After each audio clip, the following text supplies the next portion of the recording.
শুভ সকালের অনেক অনেক শুভেচ্ছা জানাই সকলকে। আজ হলো রবিবার, আর আজকে রবিবার সকালবেলা বেরিয়ে পড়েছি ঘুরতে।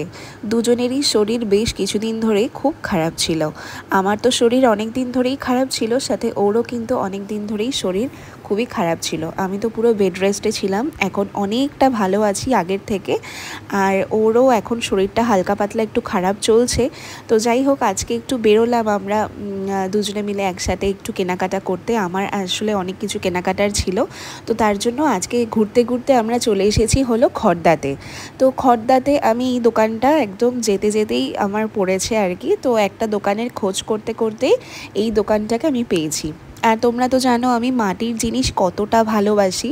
তো মাটির দোকান দেখলেই আমি একদম দাঁড়িয়ে পড়ি। আর যখনই দেখলাম যে মাটির দোকান, তখন আমাকে তো সেখানে ভিজিট করতেই হবে। আমি কিছু কিনি আর না কিনি, আমাকে সেখানে যেতেই হবে। কারণ মাটির জিনিসের প্রতি আমার ছোট থেকেই রয়েছে ভীষণ রকমের ভালোবাসা। আর আমি কালকে একটা কমেন্ট পেয়েছি, একটা ভাই আমাকে বলেছে যে আমার বাড়ির এত মাটির গোপাল দেখে ও ওর নিজের বাড়িতে ওর মাটির গোপাল এনেছে, এবং এটা শুনে আমার এত ভালো লেগেছে যে কেউ আমাকে দেখে ইন্সপায়ার্ড হয়।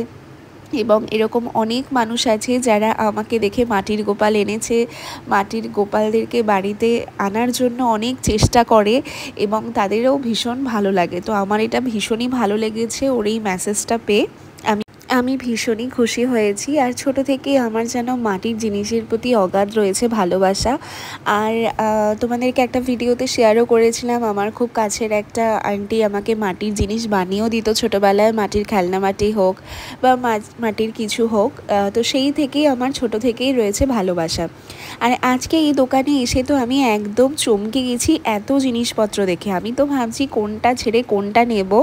বেশ অনেকক্ষণ এই দোকানটাতে টাইম কাটিয়েছি, জিনিসপত্র দেখেছি। আর এই দোকানটা রয়েছে খড়দাতেই। তো আর কি যেতে যেতেই দোকানটা পড়েছে, আমি নিজেও দোকানটা দেখে এত বেশি আনন্দ হয়েছি। আর এখানে অনেক ভগবানের বিগ্রহ কিন্তু পাওয়া যায়, এবং সবই কিন্তু মার্বেল ডাস্টের রয়েছে। আর মাটির তোমরা এখানে পাবে হলো গ্লাস পাবে, চায়ের কাপের সেট পাবে, ঘন্টা পাবে, এরকম আর কি জিনিস পাবে। তো এখান থেকে আমি বেশ কিছু জিনিসপত্র আর কি কেনাকাটা করে নিয়েছি, আর সেগুলো তোমাদেরকে আমি বাড়িতে গিয়ে দেখাবো যে আমি কী কী কিনেছি। তারপরেই চলে এসেছি আমরা একটু গঙ্গার ঘাটে। আজকে এসেছি ত্রাণবাবুর ঘাটে, ফার্স্টে গিয়েছিলাম, তারপরে ওখান থেকে আমরা চলে এসেছি বারো মন্দির ঘাটে। তো এখানে এসে দেখলাম যে পুজো তো কমপ্লিট হয়ে গেছে, কারণ আমাদের পৌঁছাতে 1:30 2 বেজে গেছে। তো তারপরে গিয়ে আমি যখনই যাই তখনই গিয়ে আমি সব দর্শন করি।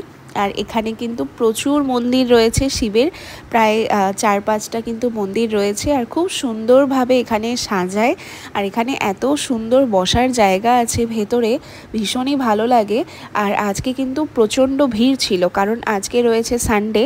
আর যে কোনো দিনই খুবই ভিড় হয় এখানে, কারণ এখানে বাৎসরিক কাজ থেকে শুরু করে সমস্ত কিছু হয়, তাই জন্য কিন্তু প্রচুর লোকের কিন্তু ভিড় থাকে।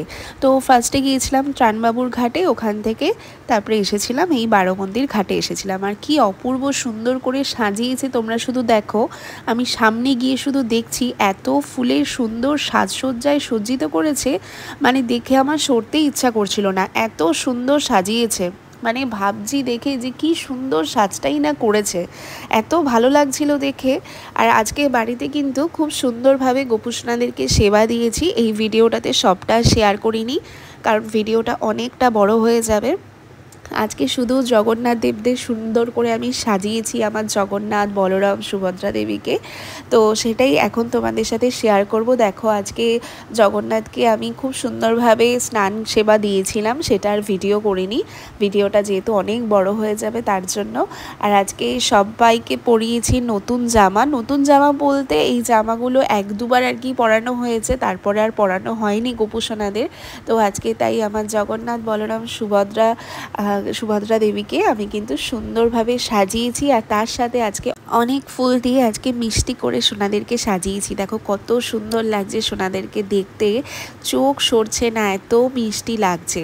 আর আমার ধূপকাঠি শেষও হয়ে গেছে, তার জন্য ছোট ধূপের মতন ছিল, সেটা দিয়ে আজকে সেবা দিয়েছি। তো খুব শিগগিরই ধূপকাঠির অনেক প্যাকেট কিনে আনবো, তোমাদের সাথে শেয়ার করব।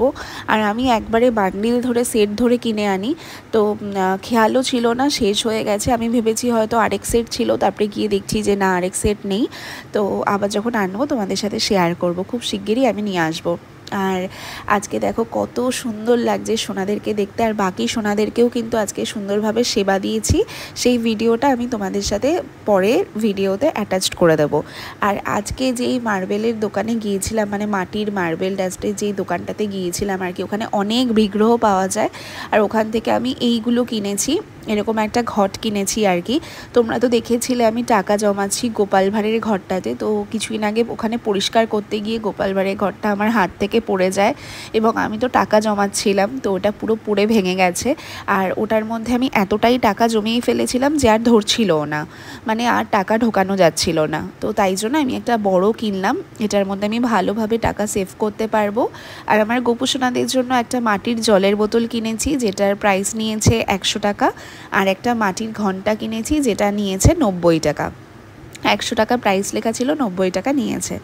আর এই তিনটে জিনিসই আজকে কিনেছি, ভীষণ সুন্দর। আর সামনেই গরমকাল তো পড়েই গেছে, আরও গরম পড়বে, তার জন্য আমার গোপুসোনাদের জন্য একটা মাটির বোতল নিয়েছি। আর ঘন্টাটা এত সুন্দর আওয়াজ না, আমার ভীষণ পছন্দ হয়েছে। আর তার সাথে একটা ঘট, যেটার মধ্যে আমি টাকা জমাচ্ছিলাম, তোমাদেরকে একটা ভিডিওতে শেয়ারও করেছিলাম।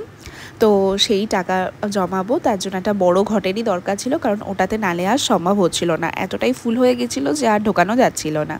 তো আজকে সেবা এইভাবেই দিলাম, আর আজকে সারাদিন এইভাবেই কাটিয়েছি। আবার সন্ধ্যাবেলা একটু বড় বাজারে কেনাকাটা করতে গিয়েছিলাম, সেই ভিডিও আর দেখালাম না, কারণ সেখানে সেরকমভাবে আমি কিছু করিনি। তো আজকের ভিডিওটা এইটুখানি। রাধে রাধে।